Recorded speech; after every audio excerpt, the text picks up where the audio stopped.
Hi everyone, welcome back to my channel, and if you are new, welcome to my channel. I am Jamie Beth. Today we're going to talk about eye shape. Eyes are beautifully diverse, coming in a wide variety of shape, size, and color. With any eye shape, there are different tips and tricks and makeup techniques that will enhance those eye shapes. Not sure what eye shape you have? We got you covered. But remember, any eye shape can wear any type of makeup and do anything that you love. So if you have an eye look that you love and it makes you feel beautiful and happy, stick with it. Nothing I say in this video is set in stone. You can do whatever you want. There's no rules to makeup. The tips and tricks I'm going to give you and the different eye shapes that I'm going to talk about are strictly for informational purposes. Determining your eye shape, the first thing you want to ask yourself is, when you are looking straight on, do you have a crease and is it visible?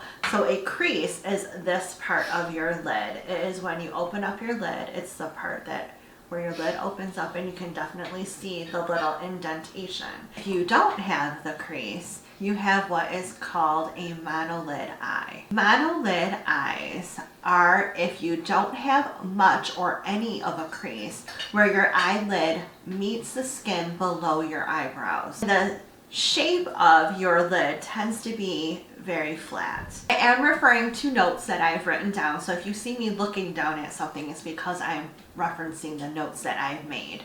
So, makeup on a monolid eye. Since the surface is flat and there isn't much of a crease, the brow bone tends to be less defined. If you have monolid eye shape, you can create definition and illusion of dimension on the flat surface of your eye with a gradient eyeshadow. Shade the darkest color closest to the lash line and then the softest hue going up. So you want to create like a dark going up onto a light shade. A shiny color along the brow bone will enhance this look and kind of give it more dimension. Now, if you don't have a monolid eye, the next question you want to ask yourself is, if you were to draw a straight line across your eye, do the outer corners of your eyes go up or do they go down? Mine go slightly up. I have a classic almond shaped eye, so mine go up.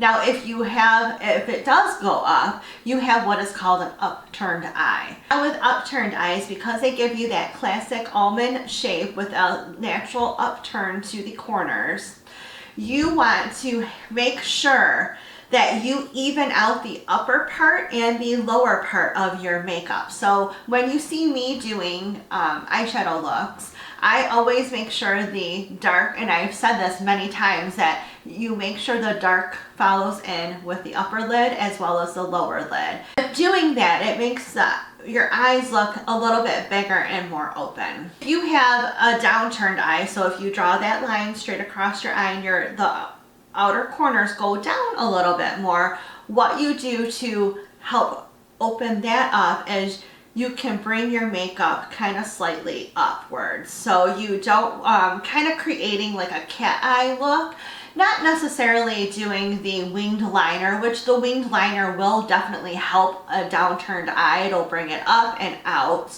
But winged liner I don't think looks good on everybody. So what I would suggest is you start with your makeup, you do your eye makeup first, and you kind of make sure that your makeup slants a little bit upward. So that kind of brings that downturned eye up a little bit and out. If you don't have a monolid, you don't have upturned eyes or downturned eyes, and when you look straight ahead, you don't see the crease. So like it looks like the skin kind of folds down, there is no crease.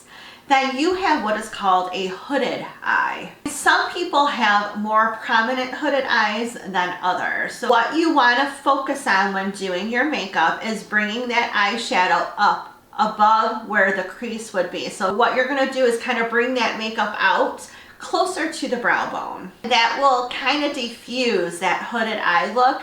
The next eye shape we're going to talk about is round eyes. So when you're looking straight ahead, your eyes are nice and open. Can you see the white part of your eye on the top and on the bottom. So your irises are the colored part of your eye. Can you see white above your iris and white below your iris? If you can, you have what is called a rounded eye. So makeup tips with round eyes. You want to highlight your brow bone. So your brow bone is this part right underneath your brow. So you highlight that, that makes your eyes kind of pop and stand out, as well as highlighting the inner corners of your eyes, because that brings your eyes out more as well. And with a round eye, you want to do, like most eyeshadows, you want to do a nice light transition shade and then kind of go into a deeper shade. But you only want to put shadow along the crease and maybe to the middle of your eyelid. So you don't really want to round it out, because it'll make your eyes look even more round than they are. You want to kind of stick with a darker shade from the middle of your eyelid out and keep it in the crease, and have lighter shades on the outer edges. So if you are looking straight ahead and you're looking at your irises, if your irises touch the top lid and the bottom lid, you have a classic almond shaped eye. Almond shaped eyes are the most symmetrical of all of the eye shapes. All that means is you can put less effort into achieving symmetry on the eyes, which is actually the whole goal of eye makeup.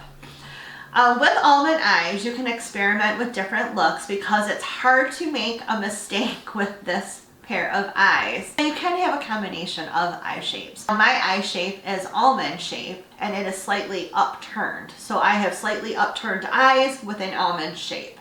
And you can do a lot of different things with different eye shapes, and hopefully you guys will have better knowledge of what eye shape that you have, and some makeup tips and tricks on how to enhance those beautiful eye shapes. I hope you enjoyed this video. If you did, give it a thumbs up, and remember to hit that subscribe button down below if you haven't already, as well as the notification bell next to it to be notified of all of my upcoming videos. Thank you so much, and I'll see you again soon. Bye.